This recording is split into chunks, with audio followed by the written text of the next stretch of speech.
Hi, guys. So, quick disclaimer. I'm from California, and it's 6:30 my time in my head. This is usually when I'm like rolling out of bed. I have Rowan in my lap. I'm taking my first sip of coffee. So, do not hold me accountable for anything I say today. So now that the disclaimer's out of the way, I know I only have 20 minutes. And when I talked last year, it was like that. And then the time lady was like, get off the stage. So I'm going to try and be more efficient with my time today. But the title of my presentation might sound a little controversial, so maybe that's why you're here, because I'm like the least controversial person on the planet, and probably in the paleo world. I like to kind of fly under the radar and share with you what I do and what I know, and what I believe in, and what works for me and my clients in the gym, and that's about it. But I felt compelled to maybe stir it up a little bit this year, because this is stuff that Jason and I talk about on our podcast, but not really something that I have time to blog about. So I thought it would be fun to kind of go there this year. So I'm going to talk about how to undo the paleo diet. And you're all like, what the heck? But you're everyday paleo. What are you talking about, undoing the paleo diet? But the reality is, and we all know the statistics, diets don't work. Who here has dieted? Every dang person in the room. I have dieted. I was going to start my speech with a story, but it would have taken the whole 20 minutes. I'm just going to touch on pieces of it throughout my talk.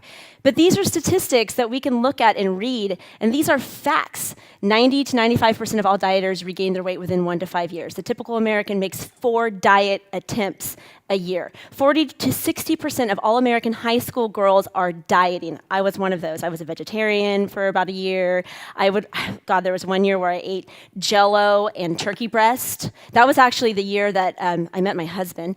That was interesting. Okay, 35% of occasional dieters progress into pathological dieting or disordered eating, and as many as 25% advance to full-blown eating disorders. Do we see the pattern? Yes.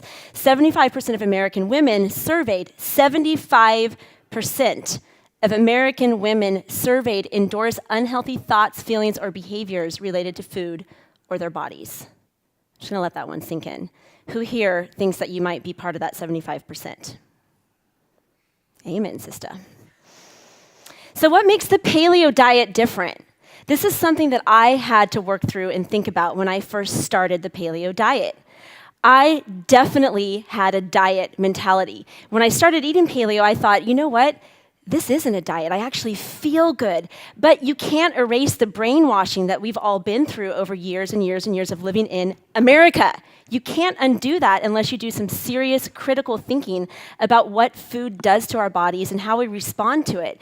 So after I started feeling better, I was doing things like, I got to weigh the zone. I'm going to weigh and measure because things have to be better than they are right now because I have to look great. And this is how you look great. So I would eating like a mountain of broccoli and a little piece of chicken, and I was neurotic and crazy and I didn't know what to do. So that didn't work. So I was like, maybe I need to do low carb. Maybe I should do high carb. And all that did in the end was it took me back to a place, although my tummy aches were gone, it took me back to a place where I still hated the relationship that I had with food.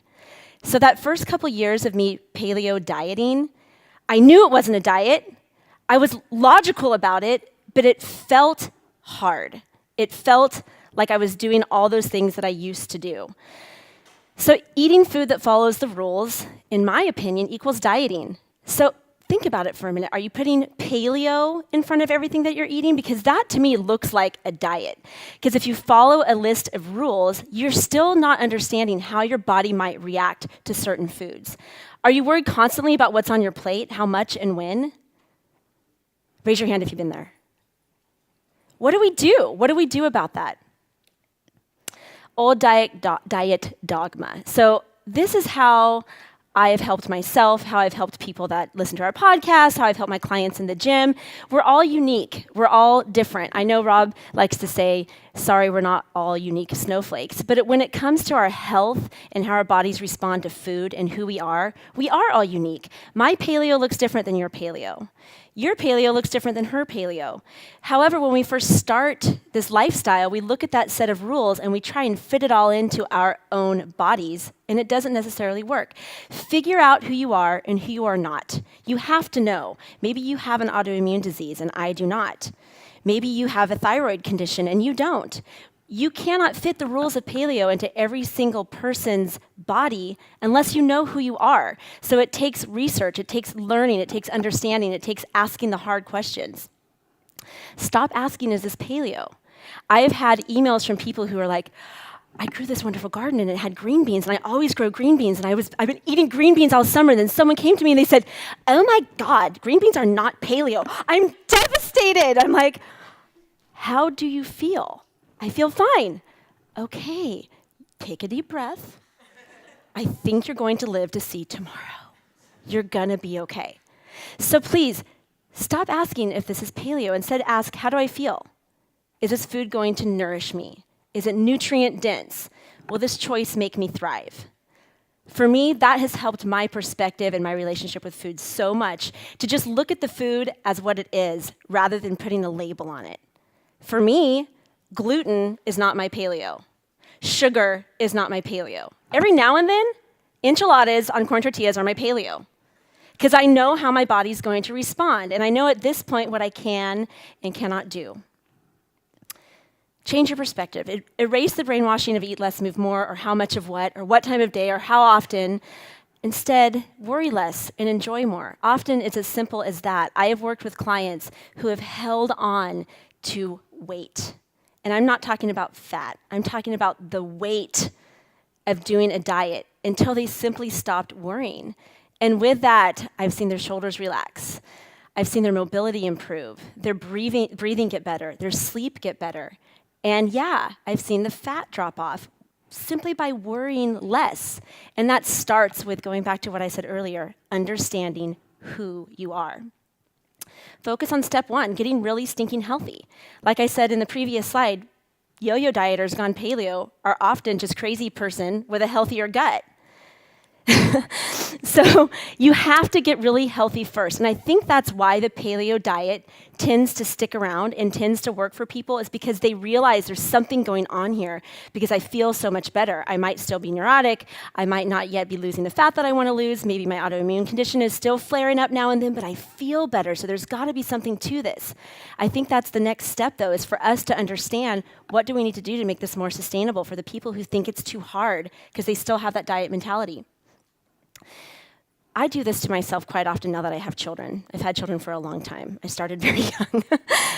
When I make a choice about my own life or my own thought process, I like to tell myself, what would I want my children to do? Would I want them to feel this way? Would I want them to act like this? Would I want them to have the emotional response that I might be having to this situation? Would I want them to be this neurotic about food? Just a great way to change your perspective on the whole paleo diet. Avoid the all or nothing approach. And this is predominant in the paleo community. I started this way. I used to say that this was the way to do it. Jump in with both feet. You got to do that 30 days. Get it done. That's not realistic for everybody. It doesn't mean that you fail. It doesn't mean that you're wrong. We all need to approach this in a sustainable fashion. So if that means you change breakfast and then you change your lunch, and a month goes by and you think about dinner, rather than jumping in with 2 feet and failing and thinking that you can't do it, like any other diet that's not sustainable, we equate not doing things right to failure, when the reality is we just all have choices to make. It's not up to me. I can give you that information, but at the end of the day, I'm sorry, I don't care what choices you make, because they're your choices to make. I care, of course. Obviously, I care about all of you, but I don't have the energy to go to your house and wonder what you had for dinner.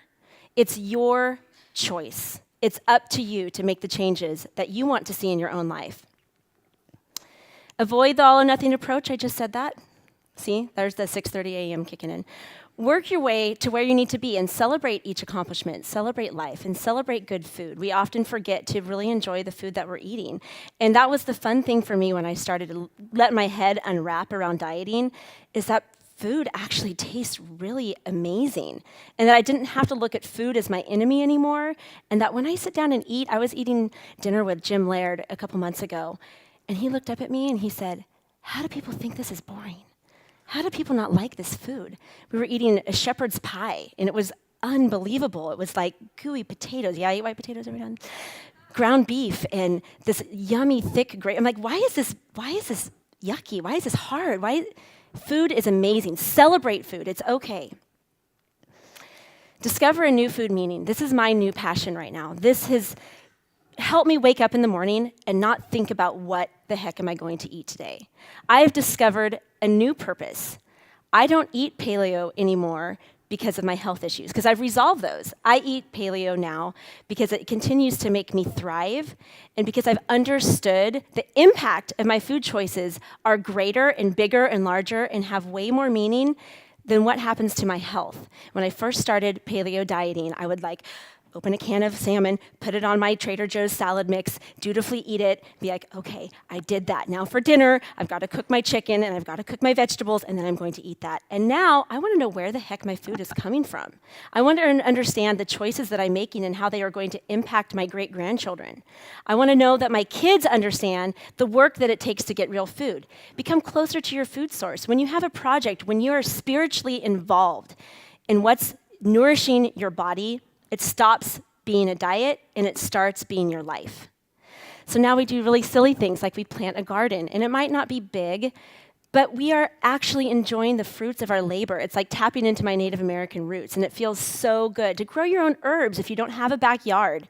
You can get a shoebox and line it with tinfoil and have your own cilantro. And when you look at it from the perspective of how far did the cilantro that you bought from Trader Joe's have to travel, that one little change is making a huge impact on the giant footprint that we all tend to make because life is really, really easy for us, because we don't have to work hard for our food anymore. It has made me appreciate so much what goes into the food that nourishes my body when I've started taking control over my own food.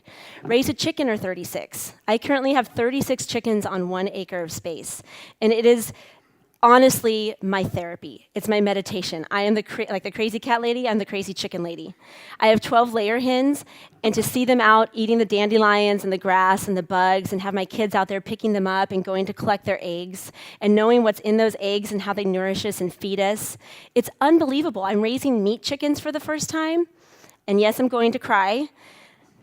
I kid and say, oh, I'm fine. That one's named Tender, that one's named Juicy, but now I get it. I understand that it takes love to produce good food. It takes hard work to produce food that is not going to kill me someday. It takes dedication. It takes this kind of spiritual existence to know that I'm going to kill an animal that I'm caring for in my own backyard. Next thing I'm going to do is learn how to hunt. I grew up hunting with my dad. So I've got an idea of what that looks like. I actually shot a double-barrel shotgun at the age of 6, so I understand the power. I know the responsibility that comes along with it, but I'm a lover and I'm afraid. But I'm going to do it because I want to know what that feels like to take control of my own food. I want to know what that feels like to be able to go out and bring home nourishing meat that's going to feed my children. So that's my next step this year, is to learn how to hunt again. I used to be like the bird dog with my dad. He would shoot doves and I'd go find him and bring him back. It was awesome. Good for the ego. Joining a CSA, if you can't grow all of your own vegetables, just being part of an organization that supports your local farmers.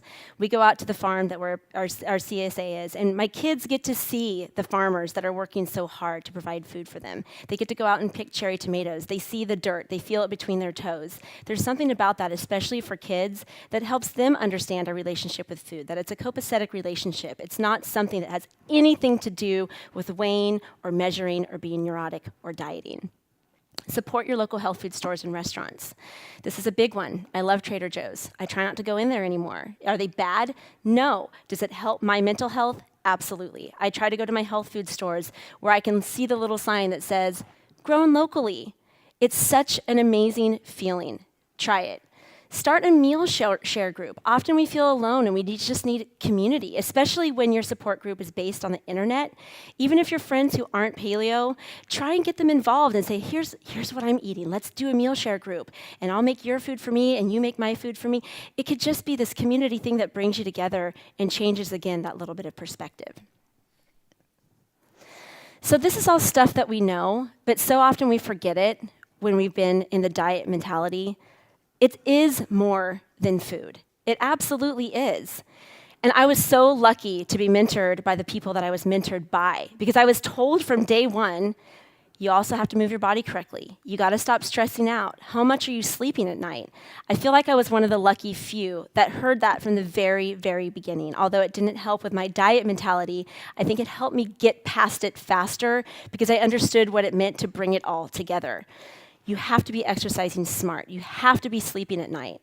You've got to be managing your stress. Little simple things like 10 minutes a day of meditation, it's amazing what that will do to clear your head and get you back on the right track. You have to be patient. You cannot fix a body that's been mistreated for years overnight. It's not possible. And with the mainstream media, we're fed the idea that it should take 5 minutes. And in 5 minutes, you're going to look like a bikini model and everything is going to be fine. Those bikini models are stinking miserable. They don't feel good. It's not sustainable, and you're never going to get there if you think that's your end goal. You've got to get stinking healthy first. Find good help. Often, paleo doesn't fix everything. And I know that there's a talk about this weekend, and I'm excited to hear it. But you have to find good help, and don't give up. Just because your tummy aches have improved, but your thyroid condition hasn't, doesn't mean that there isn't any hope. That's why we've got the Chris Kressers of the world. That's why we have the Dr. Brooks of the world. That's why we have the Diane Sanfilippos of the world. We have those folks because they know what it takes to take it to the next level, to take it to the next step. So you have to get good help. Don't think you're alone, and reach out for that. Okay. That's it. I did it. I made it through without going over time. Thank you. So I think I even have time for questions, if anybody has questions. Any questions? Raise your hand. I'll bring the mic over. All right.